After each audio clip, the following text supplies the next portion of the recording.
दोस्तों, अभी तक आपने हमारी सलेबी जंगों की किस्तें देखी होंगी। आज हम उसी सीरीज में एक नई किस्त का आगाज करते हैं। आज हम टेम्पलर नाइट्स के बारे में बताएंगे। तो दोस्तों, सलेबी जंगों को जानने से पहले आपको नाइट्स या टेम्पलर नाइट्स के बारे में इल्म होना बहुत जरूरी है, क्योंकि बगैर इस इल्म के आप सलेबी जंगों को ठीक से नहीं समझ पाएंगे।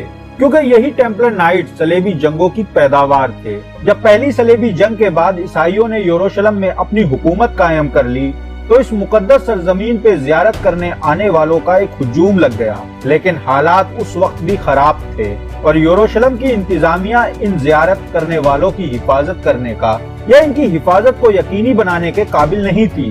ये ज़ायरीन बहुत ही खतरनाक रास्तों से सफर करते हुए यरूशलेम पहुंचते और इनमें बहुत से ऐसे भी थे जो जेरिको और नाजरत के मुकद्दस मकाम की जियारत करने के बाद यरूशलेम के लिए रवाना होते थे। 1015 ईस्वी में फ्रांस के इलाके बरगंडी में रहने वाले एक नाइट यूडिपियान और सर गॉडफ्रेडी सेंट एडमियर ने ये फैसला किया कि ऐसी ताकत बनाई जाए जो हल्फ उठाकर इन ज़ायरीन की हिफाजत का मुकद्दस काम किया करे।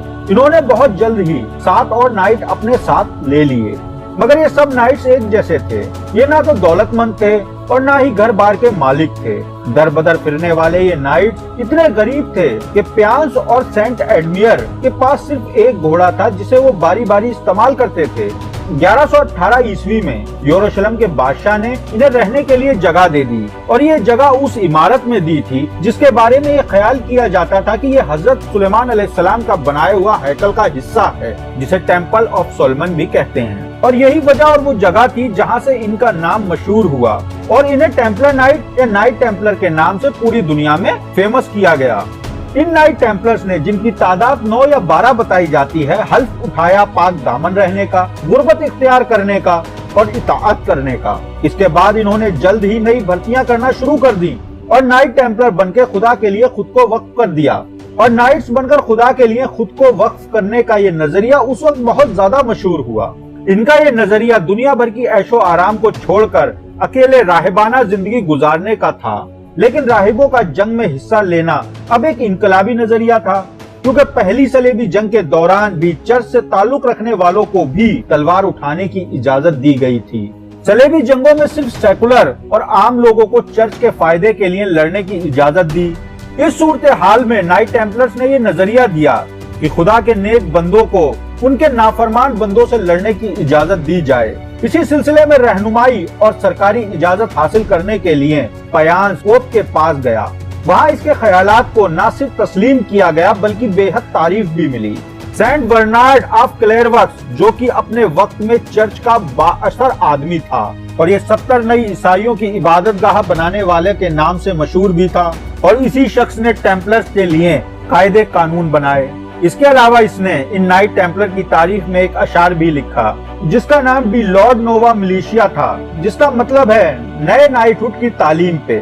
इन नाइट्स के लिए जरूरी था ये लालच और बेईमानी से दूर रहें, आजिजी के साथ उसूल पसंद बने, सरगोशी करने और खिलखिलाकर हंसने से परहेज करें, शतरंज और ताश जैसे खेलों के करीब तक ना जाएं। और इनसे इस बात का हल्फ भी लिया गया कि ये कवारे रहेंगे और कोई भी जायदाद नहीं बनाएंगे, साथ ही सिर्फ मुकद्दस सरजमीन और ईसाइयों की हिफाजत करेंगे।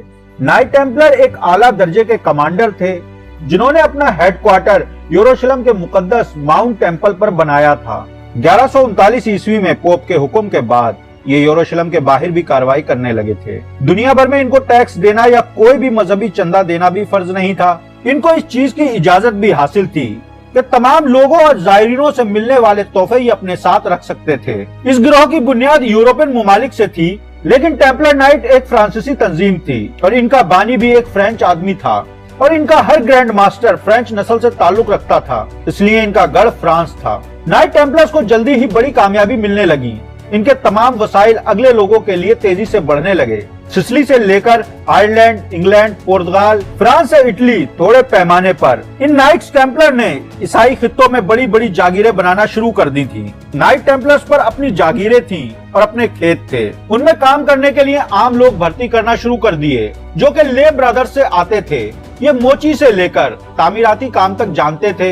इसके बाद हुआ यूं कि जागीरें रखने वाले जंगजू ही नाइट टेम्पलर कहलाते थे, मगर कम माली हैसियत रखने वाले भी इनमें शामिल हो सकते थे, जिन्हें लड़ने के लिए एक तलवार और एक नेजा दिया जाता था, और ये सार्जेंट कहलाते थे। नाइट टेम्पलर को 4 घोड़े रखने की इजाजत थी और 2 मददगार जो स्क्वायर कहलाते थे, जबकि सार्जेंट को 2 घोड़े और 1 स्क्वायर की इजाजत थी। ज्यों-ज्यों मगरबी मुमालिक में मुकद्दस सरजमीन की हिफाजत का जज्बा और जोश कम होता चला गया, ये नाइट टेम्पलर्स इस सार्जेंट पर जोर देने लगे, जिनकी तरबियत इस मुकद्दस सरजमीन पर की जाती थी। वैसे तो नाइट टेम्पलर्स दौलत ना रखने और जागीरदारी ना करने का अहद करके वजूद में आए थे, मगर अब इन्हें पहनने के लिए जंगजुआना लिबास, घोड़े, तलवार के साथ साथ और भी हथियार और खुराक की जरूरत थी। इसलिए यरूशलेम में बड़े बड़े किले तामीर किए गए, जो कि ईसाई रियासत की हिफाजत के लिए भी बहुत जरूरी थे। इनकी तामीर, इनकी देखभाल और इनके रख रखाव और इनमें सामान को फराहम करने जैसी चीजें बहुत जरूरी थी। हजारों नाइट पर खर्च होने वाली रकम और दर्जनों किलो की देखरेख भी बहुत जरूरी थी, जो बिना मगरबी मुमालिक की मदद के मुमकिन ना थी। और यूं ही ईसाई मुल्कों की मदद की वजह से ये नाइट टेम्पलर अमीर से अमीर होते चले गए। दोस्तों, आगे हम बात करेंगे किस तरह से इनका नेटवर्क और ज्यादा मजबूत हुआ, किस तरीके से ये दुनिया पर छाते चले गए, जिन अहद की वजह से ये नाइट टेम्पलर्स बने थे, उन अहदों को से ये कैसे मुकर गए। आज की किस्त में बस इतना ही। इंतजार कीजिए हमारी अगली किस्त का। उम्मीद करते हैं आज का वीडियो आपको अच्छा लगा होगा। अगर वीडियो अच्छा लगा हो तो वीडियो को लाइक करें, कमेंट करें और शेयर करना ना भूलें, ताकि लोगों को भी ये जानकारी मिल सके। तो तब तक के लिए अपना बहुत सारा ख्याल रखें। अल्लाह हाफिज। अस्सलाम वालेकुम।